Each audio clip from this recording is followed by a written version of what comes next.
I'm not going to worry about it.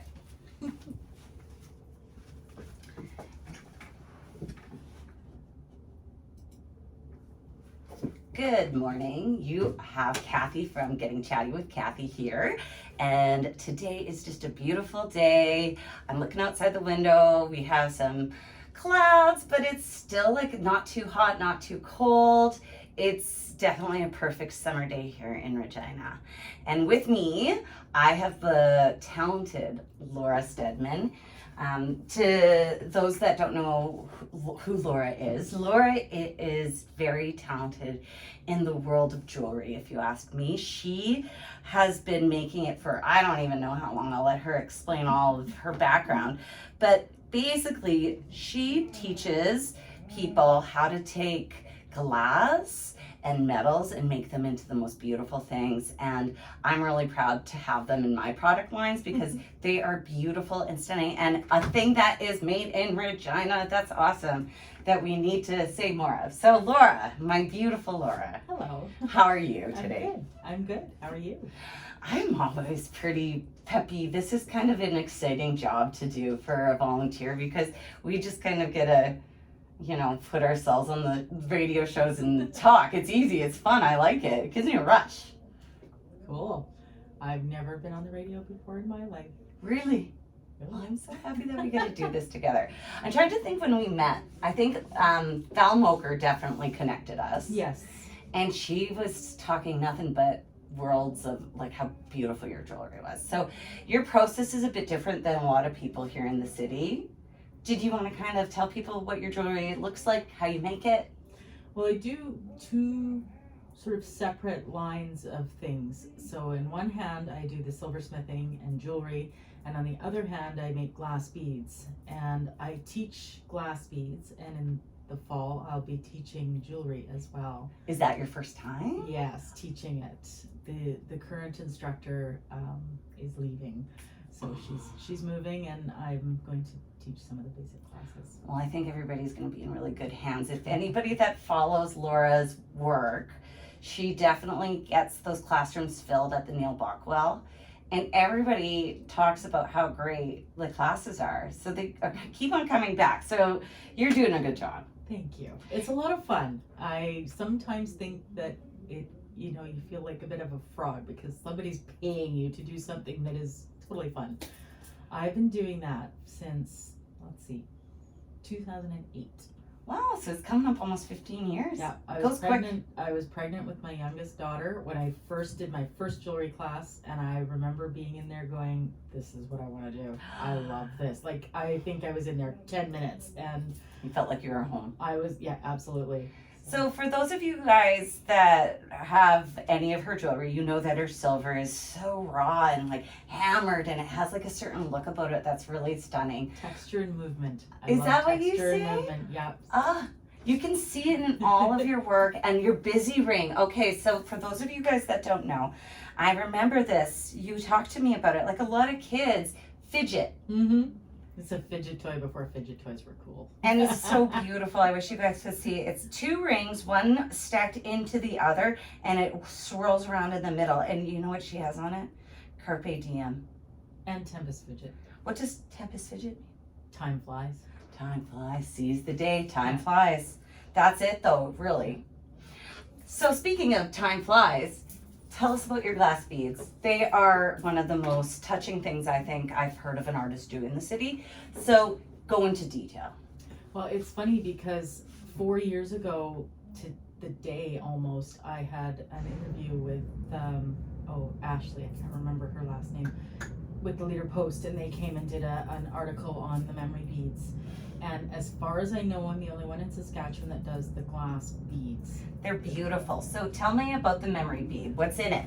So a memory bead is the cremated ashes of a loved one or a pet that I infuse directly into the glass. So it becomes part of it. It's not like a little urn that has... Can break and then the dust falls out or... Right, which I have heard horror stories of. In fact, I did a memory bead for someone that Had broken it. actually happened to. And I just can't imagine the horror of that. Like, You don't want their pieces stumbling all over the Right. place. So this, I mean, it's a glass bead and it could break, but all my beads are annealed in a kiln, which gives them strength and durability. And I mean, you'd have to be trying pretty hard to break it. So how does somebody do that? Do they just ask the funeral home or something? Can I have some ashes? Yep. A lot of times that's what'll happen. A couple of times I've actually gone directly to the funeral home to pick them up. But I've had them delivered in everything from Ziploc bags with a plastic spoon to fancy little containers and everything in between.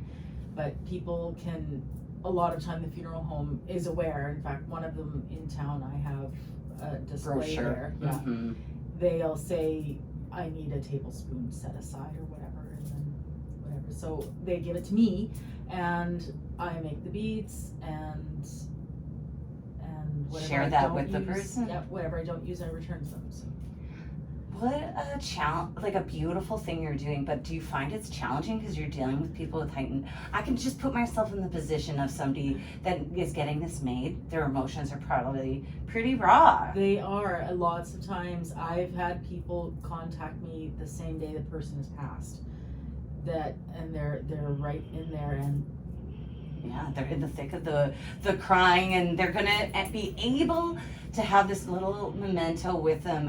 And I think that what you make is something that's going to be with them, not just as like a piece of jewelry, but it's like so much more, obviously. It's so much more. It's a way for people to keep that little tangible link with them. To them. Close. Yeah, close by, yeah. So how do you manage that when you're dealing with somebody? Do you kind of empathize? Like, you probably get put into some like intense emotion sometimes. Sometimes, but on the whole, people just enjoy sharing the stories, and I am a total story junkie. I love stories. And you tell wonderful stories. Well, I don't know. I know. I remember you were telling me about watching the stars outside of the city, and that's something you do, right? Our family discovered micro road trips during the lockdown because we couldn't do anything else. So we ended up piling into our van and ending up, on a Friday night on a dirt road watching the sky.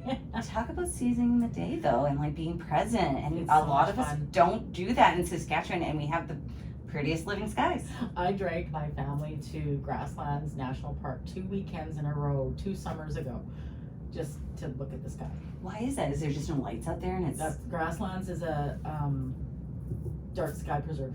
It's Really? Saskatchewan one, yeah. And how do we get there? Is it far? You head out towards Swift Current. It's Oh. about 2-3 hours, I think. Yeah. And then I bet you We it's stayed in a spectacular. place in a little motel in Shaunavon. Really? It was awesome, yeah. You know what? Micro trips are perfect. It gets you out of the house, gets you kind of doing something a little bit different that you can enjoy. Exactly. And we did it together. We found out that we travel very well together, and we collect stories and take all kinds of photos. That's neat. Have you ever seen anything interesting in the sky? I'm a big alien junkie, people, just so you know. I'm a Reddit girl, and I've lately the news has been incredible about all these findings. Was and there stuff. something in Las Vegas? Yes. Yeah. Yes, like a video. I think somebody found they had surveillance videos of something crashing and then an actual being, maybe being in some. I love it. I haven't seen it. I can go down a really deep path, so I'll save you that. We've seen some pretty amazing Northern Lights displays. Oh, I bet. And we catch all the Shooting stars that we can, stars. because there's several meteor showers a year that you can kind of get out and check. And I have caught 2 falling stars on photos. Holy moly, that's lucky. Yeah, super lucky, especially Yeah. since we were both in the same summer. Wow, I think I've only seen 1 falling star in my whole life. So like that is incredible to get it on film. I'll have to let you know when the next ones are. You can go check it out. I will. I mean, do you find lots of people go there, or is it kind of quiet? It's kind of quiet where we go, Oh, fun. and I'm not exactly secretive about it. No, but I was worried maybe a lot of people, there's a spot and everybody's there checking out the lights. It is cool. I think that people that live in bigger cities where they don't get to see the sky like we do with the high rises, it's just awe-inspiring if you can see the full panoramic of it. It's crazy. It's stunning and it's amazing, and it's even when you can't have a clear sky, sometimes you get amazing lengths. Like we get thunderstorms. I was just thinking that rolling in. Yeah, especially if you're out towards Moose Jaw and you can watch them all through the south and the west, and it's cool. And that is something that's really like, how many other places in the world are this flat that have that sort of thing that we can see watching? Maybe the desert or something. So I know that you have 2 different product lines going. So you have another product line, a little kit that I've seen that is really neat. And I think you were so creative of using your skills to even make other things. So do you want to tell us where we can find your magic kit, or? Sure. I have some magic kits at Such and Stuff on McCarra Street. Yeah. A Warehouse Books, and the Medutu Effect in Milestone. Neat. And Nocturnus in Saskatoon. So for those of you guys, I probably jumped the gun by saying she has a magic kit. So why don't you tell us about that? Well, the magic kits are a way that I can do some things that aren't necessarily beads, and they are for people who are more pagan in belief, and they are simply a little mini altar kit. So there are things that symbolize the elements, and then there's a little crystal, like a quartz crystal in there, a little cauldron incense holder.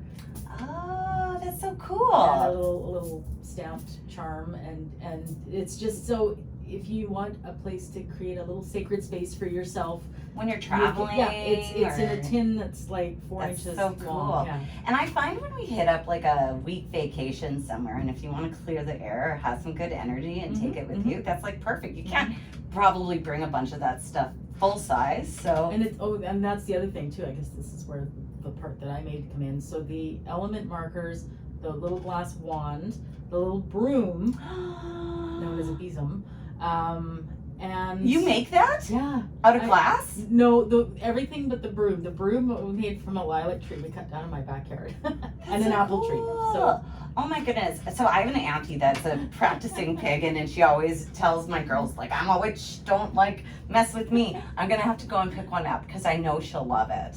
That's such a neat creative gift, and people don't toot their own horns about the creative things that they're doing. And Laura, I think that you've been like blessed with some really good genes in terms of creativity, and we should celebrate your I come by it honestly. My parents were both extremely creative. My dad was a jazz musician. Really? And an architect. Cool. Yeah. And my mom was very musical. She danced ballet for many, many years, and I mean, she's belly dancing into her 70s. Oh my goodness, that's the way to keep that flexibility going. Yeah. And so you're definitely an arts girl then. Oh yeah, all the way. All the way. So have you been in Regina your whole life, or born and raised? Born and raised, yeah. Girl, me too.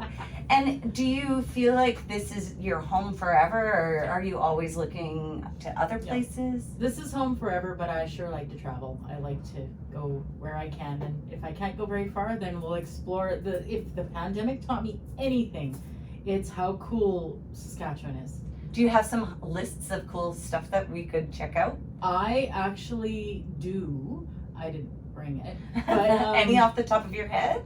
I'd like to see the Gem Lakes in northern Saskatchewan. Tell me more. It's near. Okay, I don't know. It's up north. It's not far from. Oh, let me think. When you head out towards Nipawin, I think. Oh, okay. I'd like to go there, and I'd like to go where else? Oh, there's. You were talking about the sand dunes.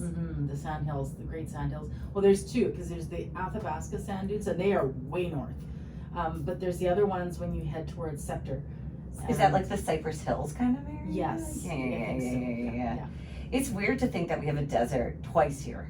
And the sand is super soft. Like, if the day we decided to go Your micro trip? Yeah. Well, not too micro actually. If you're going up there. Not that one, but that was two years ago, and the day we got there, it wasn't supposed to be that hot, but it ended up being 42 degrees. My daughter ended up with heat exhaustion. I burned my feet, but if it wasn't for that, the sand is like soft. It's softer than the sand in Hawaii. Where does it come from? How do we have that? I don't know. It's so weird. You know, Saskatchewan is another, like, I don't even know if you would say it's part of Cypress Hills, but you know where the Drumheller. Yes. Drumheller, but I feel like that's part of is that Alberta? It's Alberta, yeah. Yeah. I think so. But it's really cool out there too. The layers of the dirt, that's so cool to see, like thousands of years like well, and displayed it's a in front of me. snapshot of geological history, right? Like it's really cool. Very cool. Where else? I'd like to go see the petroglyphs. There's is it in the water and on rocks? They're on rocks on the ground, and I think I've never been out there, but I think there's a sort of overlook you can go and check it out and see. And they're a little bit difficult to see, but they've been there forever. They shouldn't have brought it down darker. Well, jeez. But yeah, and my husband gave me a book of is it 10 or anyway, is it a bucket list items to see in Saskatchewan? I love I got it for my birthday, and I have little bookmarks all over it. So I think we were always wanting to leave Saskatchewan before COVID, a lot of us.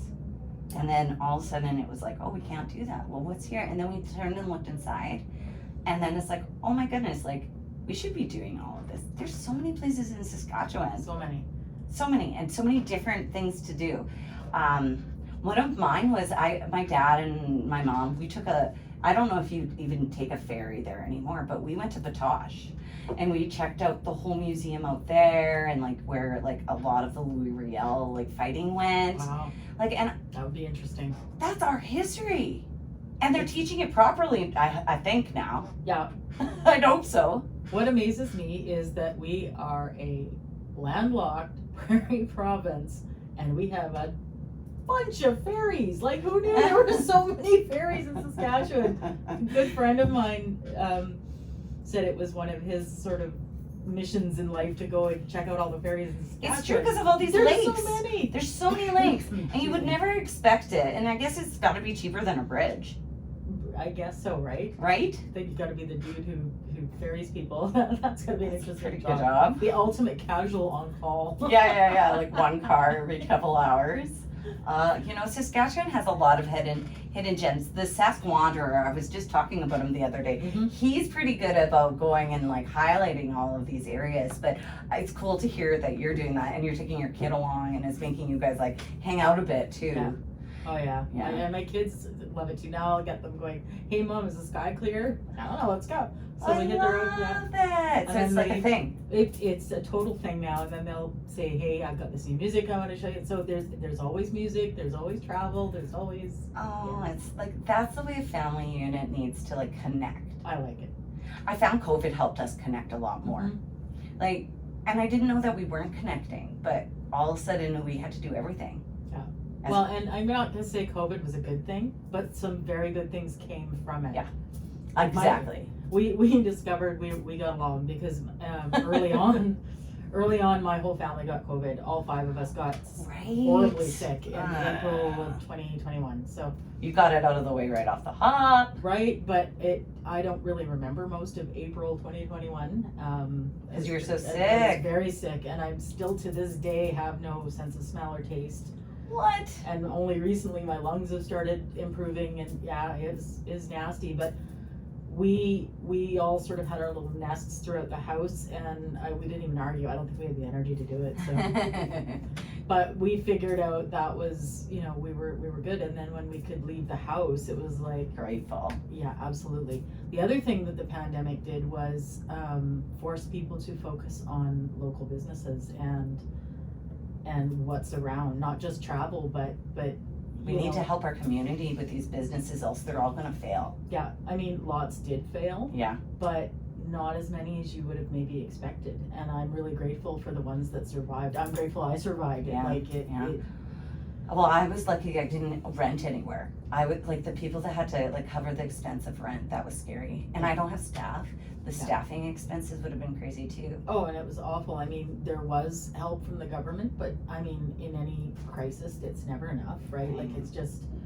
Well, and then you look at these nonprofits that haven't been able to do a lot of the, fundraising. Yeah. Because it basically stopped. So, for instance, CJTR here, like I was told, they had quite a reserve, and then COVID hit. And they had to like pretty much use it over the last couple of years to pay all the salaries for the staff because Because the events weren't didn't coming go- in. and the overhead didn't go away. Yeah, Right? yeah. So it's kind of like now's the time to really like help these groups and pay and buy things from not nonprofits. I mean the small local shops. Right? And Yeah. the other thing about that, as you know, is it's all unique stuff. You're not gonna find, it's not mass produced, it can't be. And so And you I don't get- think we charge people what the real value is. God, no. Like think about how many hours are in what you do, right? And if you were getting paid what a business, and when I was doing my sitting at a desk, you know, minimum wage, you don't get that in those jobs. You probably are starting at like $20 an hour at the very least. So here you are spending 6 hours on something. Nobody would ever pay $120. Yeah, it's crazy. And that's not with the supplies. I think pricing my work and pieces is one of the hardest things I agree. I do. I've been doing this for 15 years and it still drives me nuts. I agree. And then is it locationally based? Like some cities maybe support paying more for things than other cities. Who knows? I I don't think even it know. becomes down to a perception of value, right? You have to find that balance of making sure you get paid for your time, making sure your materials are covered, and what people are willing to pay. And there's a perception to reality too though. Mhm. So like for instance, I almost feel like sometimes people charge more to make it feel to the buyer that it's quality. Right. Even though the the cost of it might not have been that much. And I struggled with the memory beads because it's something that I love to do, and I'm finding out that it's necessary, but it's not cheap, and I don't want to gouge people at all, right? And so I'm quite careful, and I have found a price point that works for me, And people think it's fair. and people seem to think it's fair, and I don't know. I've been told that, oh, maybe you should charge more. I'm like, yeah, but I don't want to. You want to do it still. Because I love doing it and I want to genuinely help people. So I'm not in it for the money. I mean, my business practices maybe have a little. Well, you're in it for more than that. And I think that's what Exactly. makes like small businesses in the community count more. Because I don't think Exactly. Walmart's worrying about that. Yeah. Even though I do go to Walmart sometimes. I do when I have to, but every time I'm in there, I can't wait to leave. Like, I Uh-huh. just don't like Walmart, and I don't like big box anything. Uh-huh. It causes me anxiety. You know what? The lighting alone is Mhm. anxiety driven, if you ask me. Yeah, like I don't even go to Shoppers for my prescriptions. I go to 11U Drugs because they know you by name in there. So, And they're wonderful there. and they are wonderful. And then you can also go and get a piece of pizza, the best place on earth. While you're there. That's right. Grab flowers from Kirk. More local businesses. Yeah. It's a whole strip mall of It local. is. You know, I definitely think that little nook right there in the city is a little gem. I hope that they someday use that land across where the 7-Eleven is. And then there's that vacant big spot there. I've dreamed that would be like just the best place for a little like 2-story shop apartment kind of style place. Right, that would be nice. I've always felt that as like the little piece of 13th Avenue that broke off and drifted away. It's true, there is like just a little like subsect over there. But it's very community based. Like I know a lot of people have been going there for decades. And the grocery store right there. Yeah, Oh. it used to be Tomboy, and even now and then I still call it Tomboy Foods. Like, oh, I'm going to Tomboy. Oh no, wait, it's not that anymore. And what's the name of the butcher in there? He's fantastic too. I Oh my think gosh. he's changed, but the one that used to be there, I worked with years ago when Fuddruckers was on Oh, Albert sure. Yeah, Street. yeah. I love trucker Rickers back in the day. I know, it was good. This cheese with the pump. I The don't one know. in Saskatoon's still really good. It The one is. here is good. It's not the same. It's like the. It doesn't Wish- feel like a small place. It's like the Wish version of Fuddruckers. Yeah, I liked it when there was like the shop here for the cookies and the malts, and like it was something about it being almost like a small businesses within the business. Yeah, it's still like that in Saskatoon. I'll have The to one check here that. changed. They're more modern. You know, Regina, the 13th Ave vibe, like, Yeah. it's actually extending longer too. Did you see how they've like built more now and like Yeah, they're updated working on those it. buildings? It's like extending a bit now. It's Yeah, I very always exciting. loved it. I lived in that neighborhood for a number of years, and I loved it. It's a feeling. Yeah, Mhm. and it's a very community, like the Cathedral Village Arts Festival. Yes. And you see all your neighbors and all your Thousands friends, of people. and thousands of people come in from all over the place. Yeah, It's one of my favorite things in every year. I actually had a condo behind the Safeway in those like red and white ones with the balconies. Oh, I- those are nice. Yeah, I used to pretend I was Sarah Jessica Parker when I lived there. Because that was around then, right? And I would walk to La Bodega and that Yeah. sort of stuff. And you could walk to Safeway and the bakery shop in it and the butcher. And I find like where I live, it doesn't have that sort of vibe at all. No, you can't just decide to go and get yourself, your meal for Everything. a couple of days and get your fresh baking, and yeah. I remember the bagel shop when it was there too. When it closed, it was like heart-wrenching. I know, that was sad. I was too. Those were the best last bagels in the city. hmm Yeah, that was a sad day. I don't know if anybody makes them anymore. They're Like- so good. Yeah. They were the cheese one. I would go there after runs back in the day when I was healthy. Anyways, so thank you for sharing with me your talents. My pleasure. I don't think that you scream it loud enough because you are extremely talented. I love your jewelry. Thank you. And I I- love making it. Oh, so like everybody that's on the line right now, seriously take a look at what Laura's making. Could you share with everybody perhaps your like website or something so Yeah. that they could look you up? Yep, I'm at www.ljdesign.ca, and it's ELLJAY design. And you're gonna seriously see some beautiful work. And I know that she also does custom pieces because she's done them for me. So you could just even email her and say, hey, this is something that I was interested in. And it's pretty incredible. Somebody in your own community can make something. So Yeah, thank you. Thank Yeah. you for having me. yes, and all of you out there, you take care out there, and we'll see you next week. Bye now. See? That was It wasn't terrible.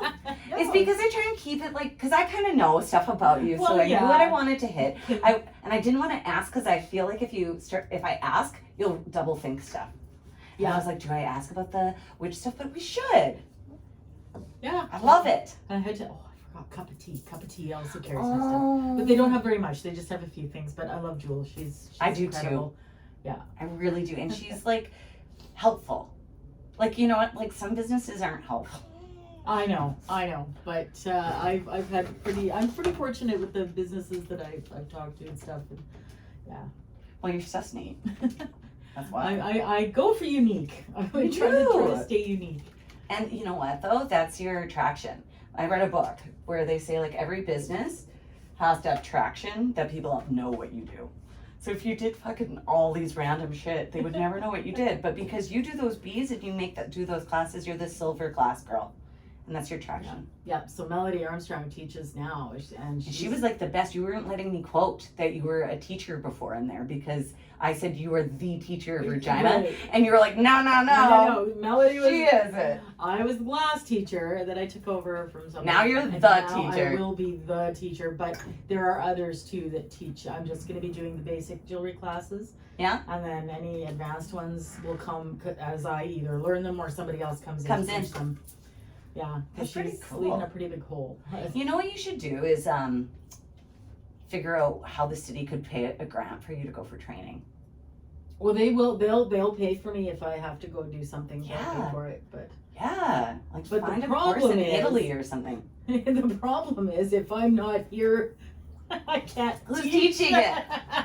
Okay, that's true. But I want you to go to Italy or I something want to go really to cool. Italy. That's like the glass mecca Yes, of the world. I saw them blow glass there when I was like 18, mind you, and it was so interesting. That is the heartbeat of glassdom.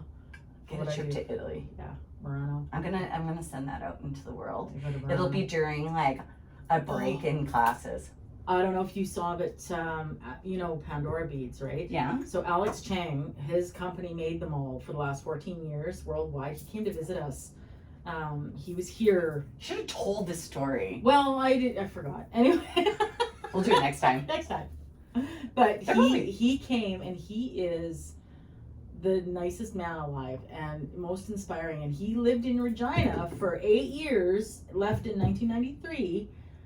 He had Japan Camera in the Cornwall Center. What? Do you remember that store? I feel like I across from where did. Sastel was. Yeah, There was a video of yeah. A Photoshop. small little narrow thing. Yeah, it was his. And he and his wife, like he was born in China. He lived in Thailand. They came here. He got his education here. His daughter got her education here. And now he lives in Thailand again because his yearly taxes are like $11. And he probably gets the best jewelry piece, like beads and stuff there. Well, Gems. they made all the Pandora ones. Anyway, he's a glass master, and he came here and he gave us all these things. Anyway, my family and I decided to take him to Siam. Yeah. And they loved it. And we were talking, and I was like, because I've had the most catastrophic financial year. Like, it's just been brutal, and I'm still not recovered from it. But through there's series of really shitty luck. Fuck. We'll just keep on selling those beads. But he's like, you know, because he hosts groups of bead makers out there in Thailand, and he's like, well, you should come. I'm like, well, I'm never gonna be able to. I can't afford it. And we're at dinner, and he looks at me and he goes, you decided when you didn't want to come. Your airfare's taken care of. I went, fuck me. You gotta go. I know, and this is it, and I'm like, That's I'm the totally gonna go, but I can't tell anybody because he doesn't want all the other bead makers to get all pissed about it. But I was just like, that's the way to learn new techniques. absolutely. Like and then you can like I always share it wanted with to go to everybody. Thailand. It's really cool. And It's Cambodia. fucking hot. I Like know. and sweaty I'll die. balls and stinky. It smells like a toilet in I know. Bangkok everywhere. Yeah. And He lives in Chiang Mai. Chiang Mai? Chiang Mai. I just partied there when I was like 25. I didn't. I was in Korea teaching English, so a flight to Thailand then was like nothing Yeah. because I was halfway there. Right. Well, and Cambodia is nearby, and I've always wanted to You're go to gonna Angkor fork Wat. out thousands to fly there. I know.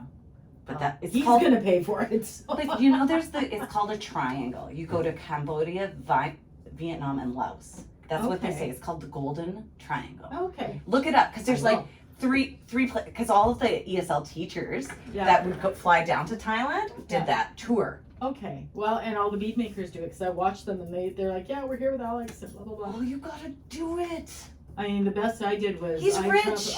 He is, but he's also super generous and philanthropic. But you invited him. He invited you. Don't worry Yeah, I about know. that. This is a door opening for you. Oh, I know, it's amazing. So I want to do that, but also I was like, I went to Europe in my 20s in the army, and You're due for again. I am. People giggle. I should have mentioned because I'm this huge creative or whatever, and I spent 17 years of my life as a soldier. You know, my Aunt Carolyn was the exact same way.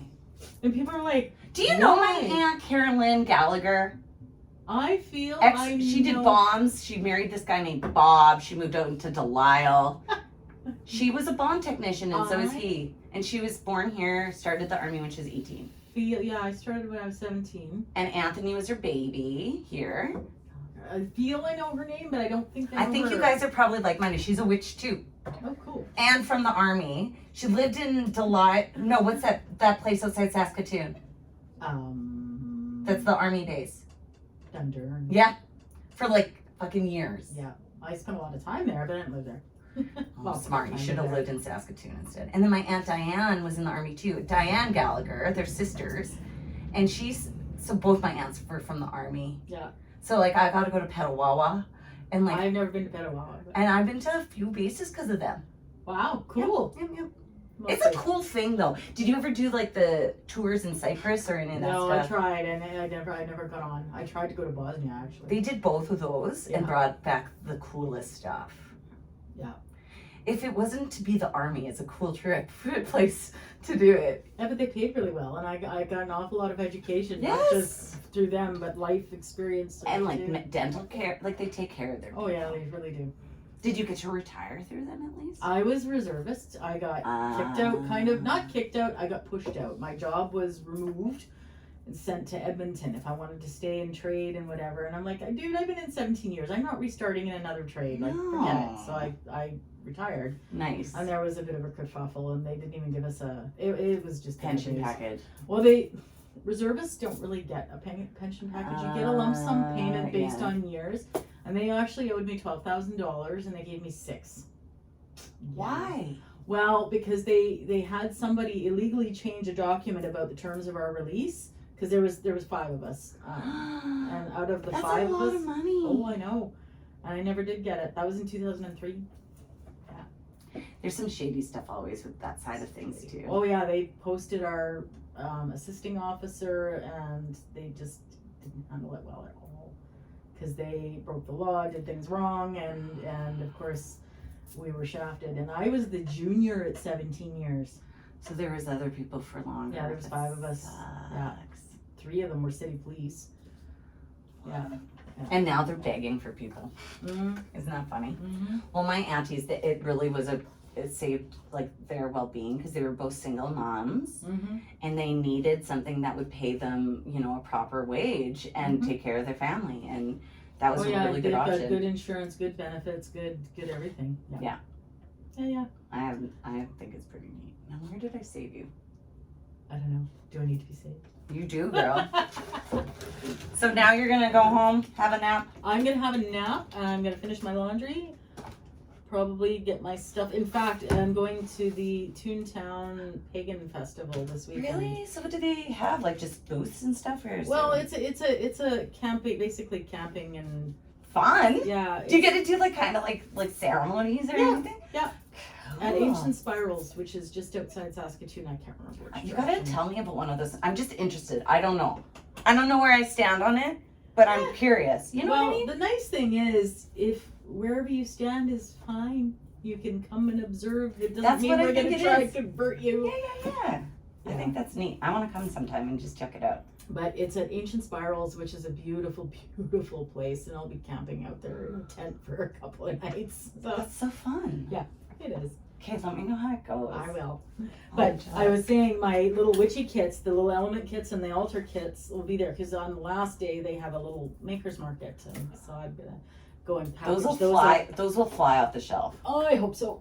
How did you make the little stick like brooms? So we cut down this apple tree and this lilac bush in our yard, and the wood just ended up sitting there and drying out. and then you could use And it so for. I cut it, and then I took some rope and I pulled the rope apart, and I just put Burned it it. around, and I used little red thread and tied it, put a little glue on it, and it's now I've got a handmade broom. But they're this Awesome. big, like they're to tiny. fit in the thing. Yeah. So there's a Love it. glass one. I want to and buy then one. How much are they? 125. 125. Well, my aunt better really like me. Maybe I'll get the other aunts involved. So you could get just the element markers. They're 55. Okay, maybe I'm so cheap. I'm like one for my auntie. Like Don't need to worry I love about my it. aunt, but Or you could get a little, just a little cauldron. I'll get this at the. I could get her pieces incrementally of it. So the little cauldrons are like $40, and it's a little cauldron that you could put a stick incense in or a cone incense. I'll It's do a little something like glass cauldron. So you know how to get a hold of me. I do, and I actually like at the next month I have something that sold out of yours. I sold earrings of yours. Yay! Yay! I always like get so excited because here you go. This is Oh, for you. It's thank just a little you. something. When I get my boxes for custom now, what I do is I have like all of these little like images, and I'm like, do you want this? Point me in the direction, Nice. and then that gives me the ability because I want them to buy your stuff, but I don't want to push any specific direction until they Right. kind of show me what they're interested in, Yeah. and then I can go down a path. So the minute they're like, "Ooh, I like this silver," I'm like, "Boom, Laura, let's do this. Let's do a girls' retreat thing, right?" So I put your Zen thing on in them, and then they had bath bombs, and it was really nice. I've been watching you on TikTok Oh and God, it's so whatever. annoying. No, I like it because I like the things that you pop up, and I make sure to tag people because I think I it's haven't important. figured out quite how to share them on TikTok. But I don't know what is going on TikTok half the time. And sometimes it's like one person looks at it and then nobody else does. Yeah. I don't understand that. Like, why isn't anybody else looking at it? He said that a lot of these are so bad that they are actually returning them to the Value Village and telling them to do it. Dylan Thomas. That would be good. Well, poetry. Dylan Thomas and Child's Christmas in Wales. Weird. My dad is Welsh. My grandma was. Yeah. Valerie Jeffrey. Ellen Vanstone. And then she moved to London, and then the war happened. So then when she was 16, she took a boat over from to Halifax. There's a lot of those Did your dad do the exact same thing? He was, well, it's funny because his mother was sort of from nobility, and she was always embarrassed that he was a musician. Because think back, musicians were the help, right? They were servants. You're right. Entertainment. And And so whenever she referred to him, he was the architect. He was never the musician, ever. So when he died, my mom had a headstone that just said Alan Bannister, architect and musician. You were a baby though when he died. I was, That's a baby. yeah, close. That's enough to make you that is.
I got a, what's it called, an Austin, or a Mini. Oh, okay, yeah, yeah.